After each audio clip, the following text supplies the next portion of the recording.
fico sempre feliz e emocionada de estar aqui, Carla, mas hoje eu estou um pouquinho mais, porque o livro traz uma questão voltada para o direito de família e algo que eu vivenciei em 3 casos essa semana. Então, além do conteúdo do livro ser muito relacionado ao nosso dia a dia, eu vivenciei um pouco disso no escritório e mexeu muito comigo.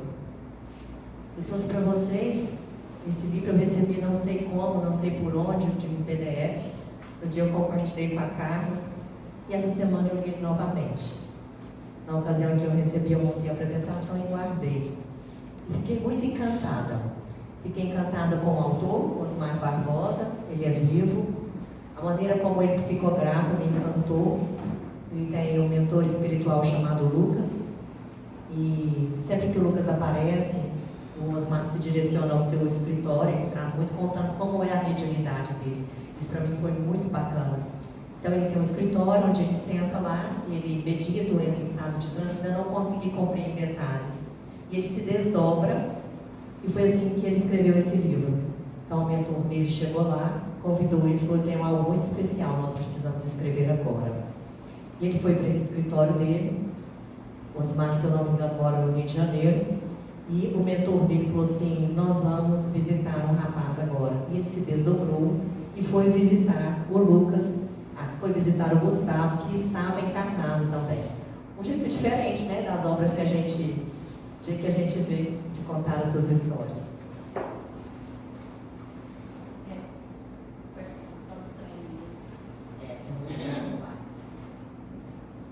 Então, hoje eu não vou trazer para vocês, né, não falaremos sobre condenação, nós vamos falar sobre consciência. Não falaremos de medo, nós falaremos de amor à vida. E o tema vai ser tratado com muito respeito, acolhimento e esperança.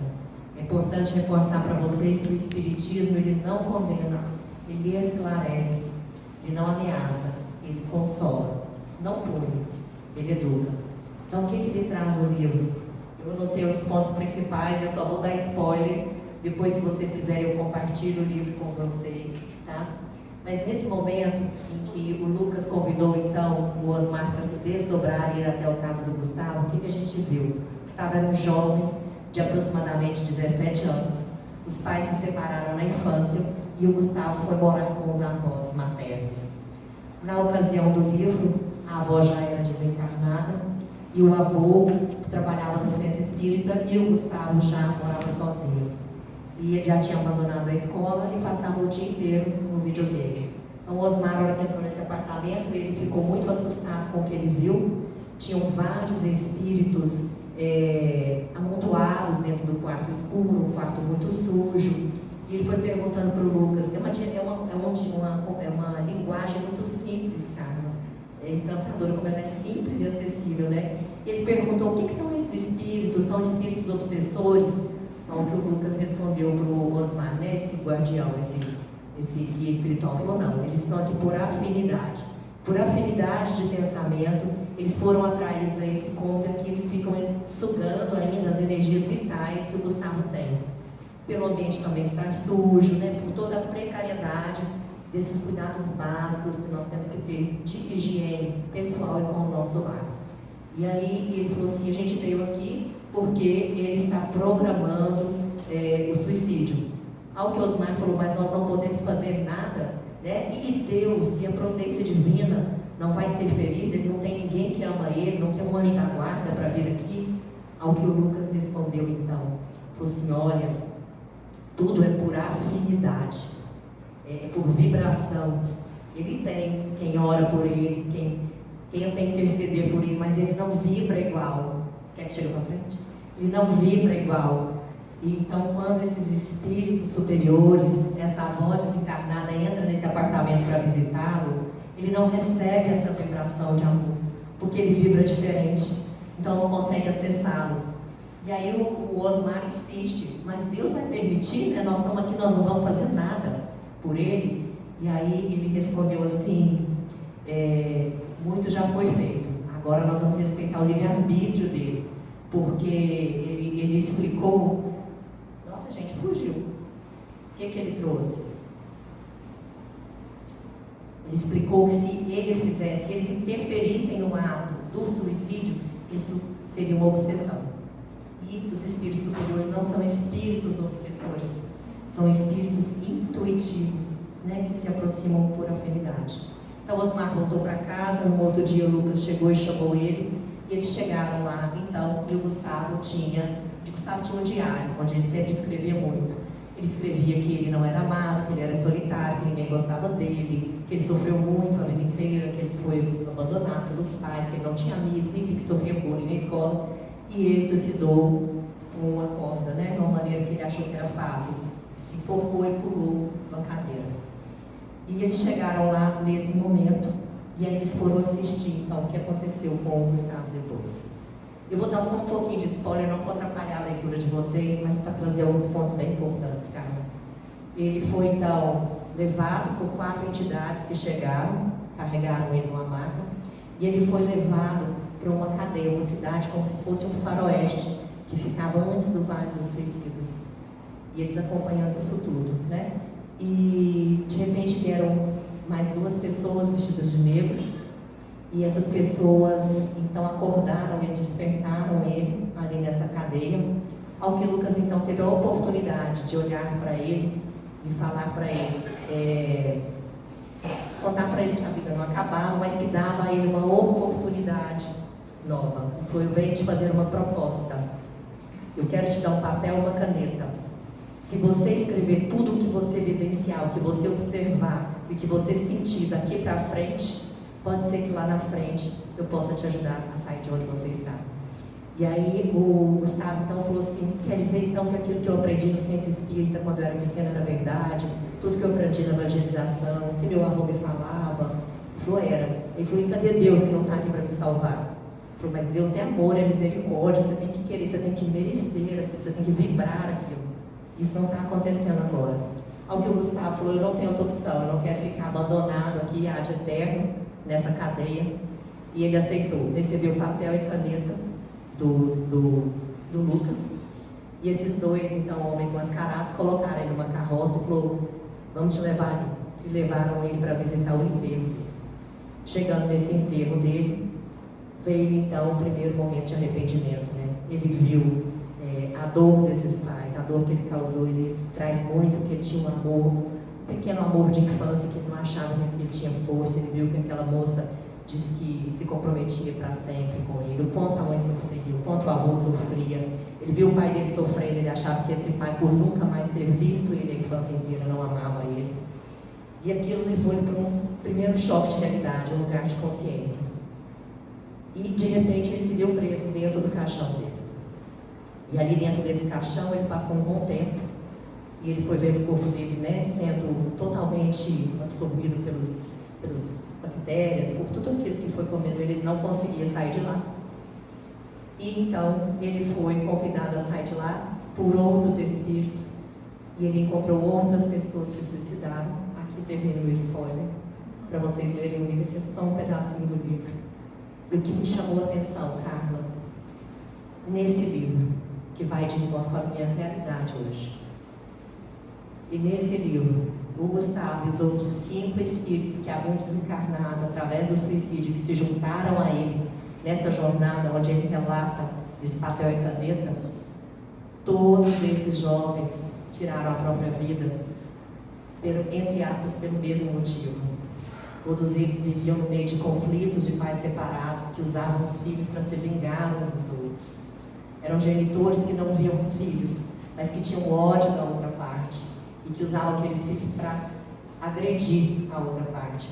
E aquilo me marcou muito. Essa semana eu recebi 3 casos onde um dos genitores está tentando tirar os filhos do país para privar o outro genitor de conviver. Isso me marcou demais. Me marcou muito porque veio o livro e veio a realidade, né? Então, o que estamos fazendo pelas nossas crianças, né? Todos nós vivenciamos essa situação, seja dentro de casa, de pais que não estão juntos, sejam amigos, familiares, mas como estamos olhando para essas crianças, né? Será que estão vendo, olhando? Porque eu sempre falo quando eu recebo alguém que eu estou ali, mas eu estou ali pela criança, pela família. Será que as pessoas não estão olhando as crianças, não estão vendo elas, usando elas como método de chantagem, de pressão? E a criança precisa do pai e da mãe, assim como vieram. Porque nós somos adultos, mas nós somos imperfeitos. Nós somos seres imperfeitos e está tudo bem. É esse o pai e a mãe que os nossos filhos precisam, imperfeitos assim como são. Então isso mexeu demais comigo. Ler isso no livro, isso não quer, Bruno, é assim, só suicida, jovem, de pai separado. Não, gente, não é assim. Foi uma coincidência do livro com a realidade da minha semana que me marcou muito, muito, muito. Porque essas crianças, os pais me trazem para mim que essas crianças estão devastadas no caso que eu recebi. Isso mexeu demais comigo. Então o livro ele apresenta esse relato espiritual, né, do Gustavo, em forma de diário. Por isso chamou Diário de um Suicida. Ele foi convidado a escrever tudo o que ele via, o que ele vivenciava e o que ele sentia, e todas as reflexões que ele fez, né, passeando ali nessa jornada dele, que agora é segredo, eu não vou contar mais nada, sobre o arrependimento, sobre o quanto ele era amado, sobre as oportunidades que Deus dava para ele. Então a obra ela tem um caráter educativo, preventivo e consolador, alinhado aos princípios da doutrina espírita, especialmente a lei de causa e efeito, a imortalidade da alma e a misericórdia divina. Bruno, então você trouxe que esses casos do livro e essas famílias que você recebeu são genitores e a culpa é desses genitores, cada um tem a sua responsabilidade, porque nós sabemos que os nossos jovens são espíritos eternos e eles também têm um livre-arbítrio, né, de tirar ou não tirar a própria vida. E uma parte que me marcou muito no livro foi que minutos que antecederam o suicídio do Gustavo, o Osmar escreveu no livro, ele ficava, né, o bem e o mal dentro dele, ele ficava brigando com o bem e o mal, ele ficava brincando com a sombra e com a luz que habitava ele, né, porque ele sabia que o que ele ia fazer era errado. E foi muito difícil para ele, essa luta entre o bem e o mal, essa sombra que habitava ele, que falava, tire a própria vida, ele sabia, eu estou errado. Então o que esse livro nos ensina, né? O suicídio não encerra a dor. Ele não encerra a dor. Foi uma decepção imensa para o Gustavo, né? Abrir os olhos no mundo espiritual e ver que a dor dele não acabou. E o livro traz muitas vezes que quando alguém tira a própria vida, ele não tira só a vida dele, ele tira a vida da família inteira. Uma família inteira vai embora junto, né? Morre aquela pessoa e as outras pessoas que estão vivas morrem também, uma parte delas morre. Isso é muito importante da gente ter essa consciência. A consciência ela permanece. Ele traz para o sofrimento que ele vivencia, né? Não é punição, mas é uma consequência educativa.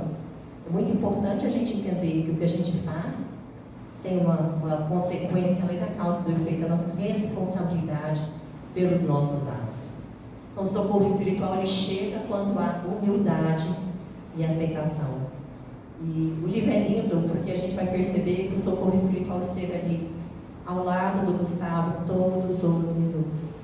Só que ele não vibrava em afinidade para poder estar acessando aquilo. Mas em nenhum momento ele esteve sozinho. Em nenhum momento. Então, quais os objetivos do nosso encontro, né? Refletir sobre o valor da vida, compreender a lei da causa e efeito, diferenciar a culpa de responsabilidade moral e reafirmar a misericórdia divina. Gente, no livro essa misericórdia divina está presente em todos os momentos. O Osmar está sempre questionando, mas a misericórdia divina sempre tem alguém, um fato, intercedendo ali pelo Gustavo. Inclusive aqueles dois mascarados que chegaram para levá-lo ao velório eram espíritos de luz, que na verdade estavam ajudando ele nesse momento de reconhecimento, de arrependimento. A misericórdia divina ela está presente em todos os momentos da nossa vida. Então a vida antes do suicídio, né? O espírito narrador ele descreve uma vida marcada por conflitos emocionais profundos, dificuldades de lidar com as frustrações, perdas e também sentimentos de rejeição, orgulho ferido, solidão interior e desesperança, e falta de conexão espiritual e de sentido existencial. Gente, eu não vou falar todos nós, mas grande maioria de nós passou por isso um dia, passa por esses sentimentos um dia, e conhece quem vive isso tudo.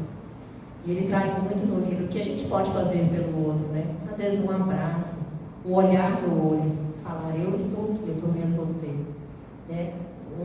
Essa aproximação, era esse avô que às vezes visitava ele no livro, levava uma comida, que levava um livro para ele. Desde algo simples, né? Até oferecer algo maior, acompanhar no médico, pessoa e falar: eu vejo você, eu vejo a sua dor, eu estou aqui. O amor, ele é mágico. Então, apesar de muitas vezes aparentar normalidade exterior, internamente ele vivia uma angústia intensa, sentindo-se incapaz de suportar a dor emocional. O livro traz um número, e eu fui no Google, lógico, pesquisar aquele número. O livro traz para a gente que, em média, no Brasil, 35 pessoas tiram a própria vida por dia. Ou seja, mais de uma pessoa por hora fazendo isso. E, coincidentemente, hoje de manhã, levando meu filho para a escola, eu escutei um outro número que me marcou muito. Uma criança, 14 crianças desaparecem por mês. O número de crianças que desaparecem por mês é muito. Você pensar que o número de suicídio é maior ainda. Eu achei esses números bem marcantes. Então, o livro apresenta um relato de um espírito que, após o suicídio, desperta para a realidade da vida espiritual. E o sofrimento vivido não é castigo de Deus, mas consequência natural do ato praticado. Então, a consciência ela permanece ativa após a vida. E a maneira como ele usa, né, esse papel e essa caneta para escrever esse diário é uma maneira dessa auto-reflexão. Hoje eu já trouxe para vocês, eu sou uma estudiosa, uma pequena e humilde estudiosa de uma técnica de autoconhecimento chamada patchwork. E o que a gente aprende no patchwork é escrever. Mas é escrever, fazer um diário noturno, ou às vezes no meio do dia. Mas diário de quê? Dos nossos sentimentos. Aconteceu uma situação, como eu me senti naquela situação, não é o que o outro me fez, é como eu me senti. Como eu me senti, seja de uma maneira positiva ou negativa, como eu me senti naquele momento. Assim eu consigo me conhecer. E essa técnica de escrever é muito bacana, porque é o autoconhecimento que liberta a gente, né? O autoconhecimento, que é a reforma íntima. Então eu achei muito bacana esse diário dele, porque foi o caminho dele de volta para novas oportunidades. Foi o caminho que levou ele a sair do Vale dos Suicidas, por onde ele passou, e do umbral. A consciência ela permanece ativa após a morte. E no Livro dos Espíritos, ali na questão 155, a gente tem: a alma conserva a sua individualidade após a morte. Então o suicídio não elimina a dor, ele adia e agrava o aprendizado. E foi um susto para o Gustavo, né? Acordar do outro lado, ver o corpo dele todo desfigurado e saber que a dor dele não acabou. E que agora a dor dele era um pouquinho maior, para não falar muito maior, porque ele carregava a culpa, né, de ver aquele avô tão dedicado sofrendo, de ver aquela mãe que fez tudo por ele sofrendo, e ele achava que ninguém se importava com ele. Então, o ato do suicídio. O suicídio ele é apresentado como resultado de um processo gradual de adoecimento da alma, e não como um ato impulsivo, isolado. Então, o espírito ele relata que acreditava que a morte seria um alívio, um descanso, um fim para o sofrimento. E essa expectativa a gente percebe que é uma ilusão dolorosa, né? Então, de repente, se aqui estava difícil, a hora que ele partiu ficou um pouquinho pior, ficou um pouquinho mais difícil, porque nada justifica a gente tirar essa divindade que é a vida que Deus nos deu.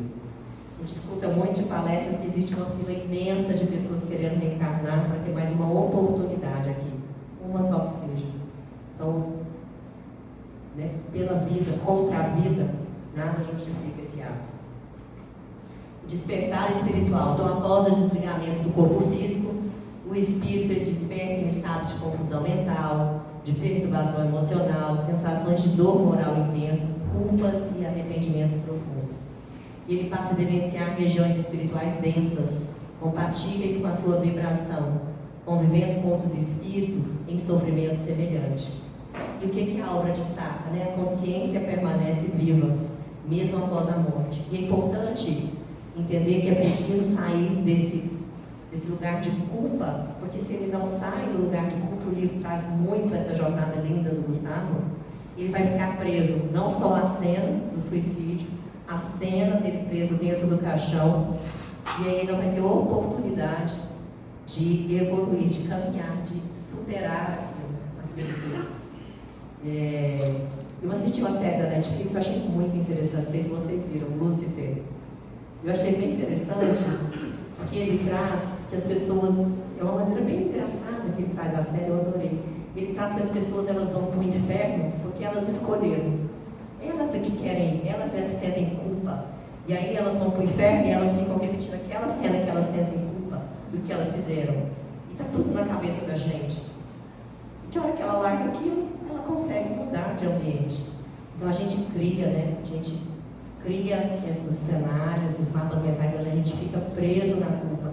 E a culpa ela não liberta a gente. A culpa é um primeiro passo para a gente da prática do autoconhecimento, do reconhecimento de que algo que foi feito não foi bacana.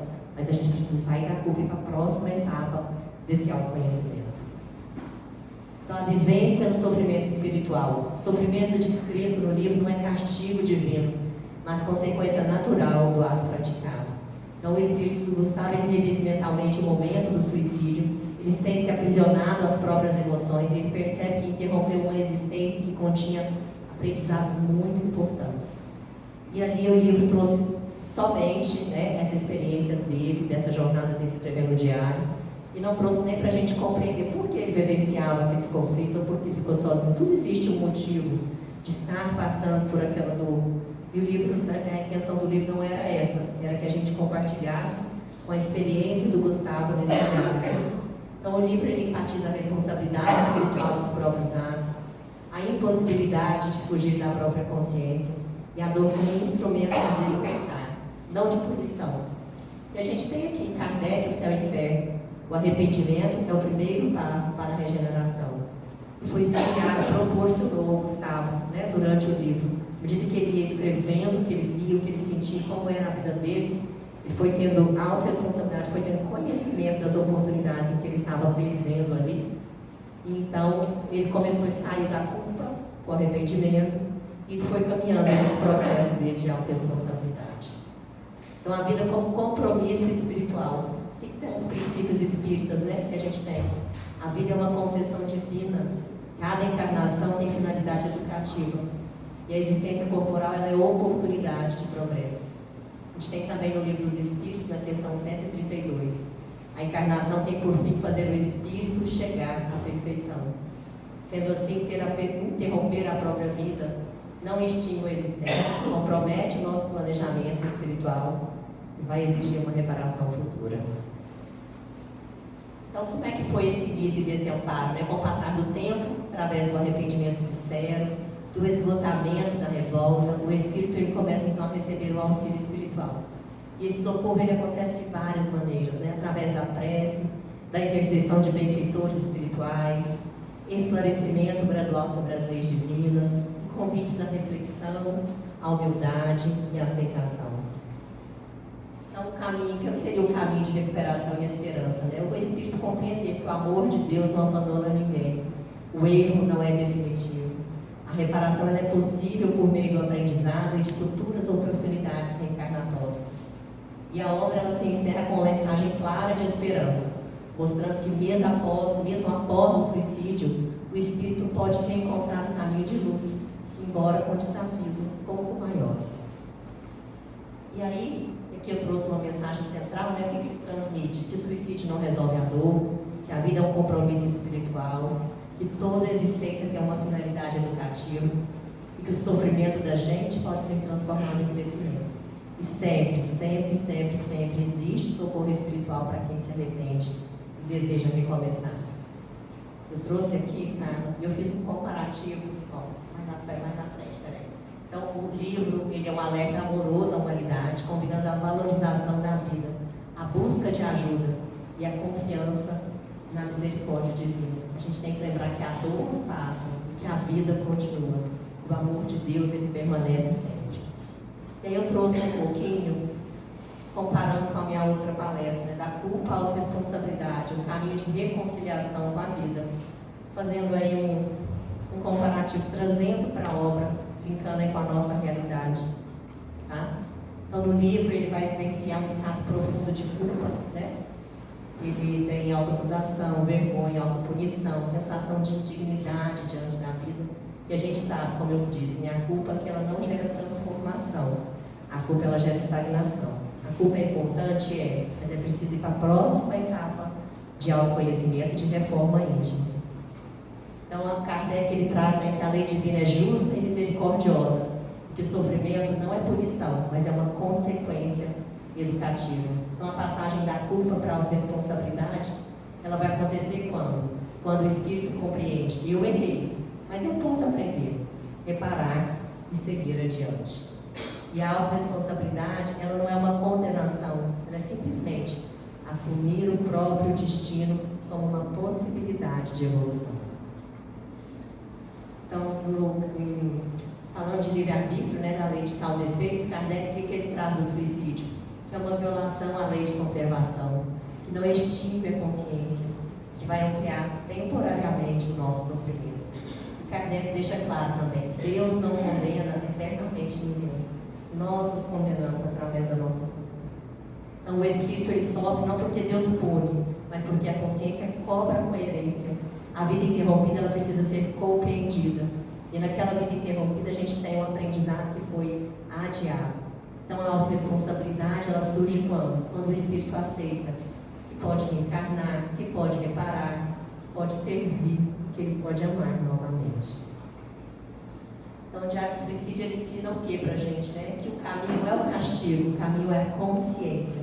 Então, quando esse espírito que tirou a própria vida, ele assume a própria história, ele inclui a sua dor, ele honra essa vida que foi recebida, ele abandona a culpa e assume a autorresponsabilidade, a luz, então, com certeza, vai encontrar passagem dentro dele. A vida ela não exige perfeição, a vida exige presença, responsabilidade e amor. Eu quero fazer uma meditação com vocês. Quem pode apagar a luz?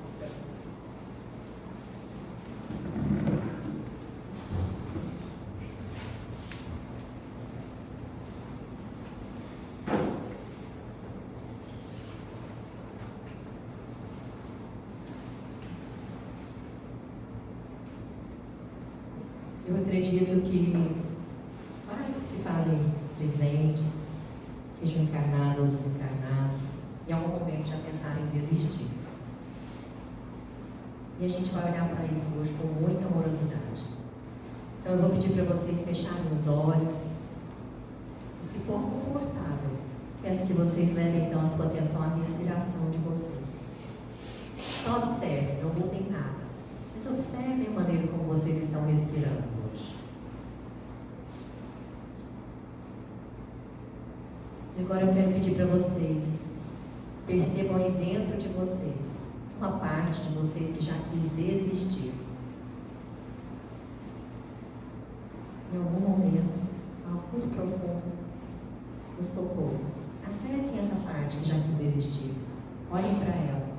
Mas eu vou pedir para vocês encarecidamente, não a julguem, apenas reconheçam ela. Olhe para ela e fique aí. Que parte é essa que você já quis desistir? Imagine então agora o seu eu adulto se aproximando dessa parte ferida.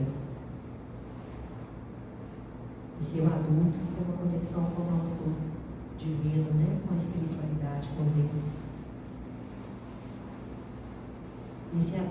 Essa aproximação ela não exige força, ela oferece presença. Imagine esse eu adulto se aproximando dessa parte ferida, oferecendo apenas presença.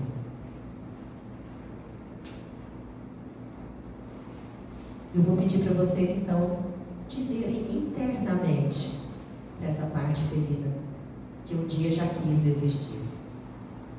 Eu vejo a sua dor. Você não está sozinho, mas agora eu fico. Eu vejo a sua dor, mas você agora não está sozinho. Eu fico na vida.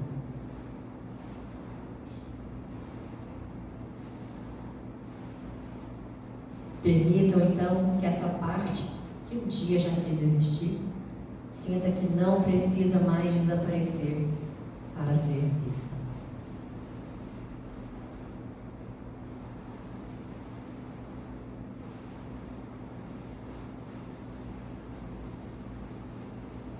Devagarzinho, no momento de vocês, podem ir abrindo os olhos.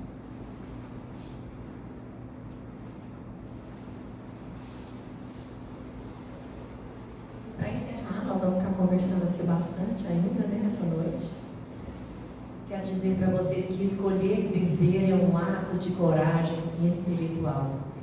Que todos nós possamos transformar a culpa em consciência e a dor em aprendizado. O Senhor fortalece-nos para amar a vida, aceitar nossas provas e seguir confiantes no Teu amparo. Muito obrigada.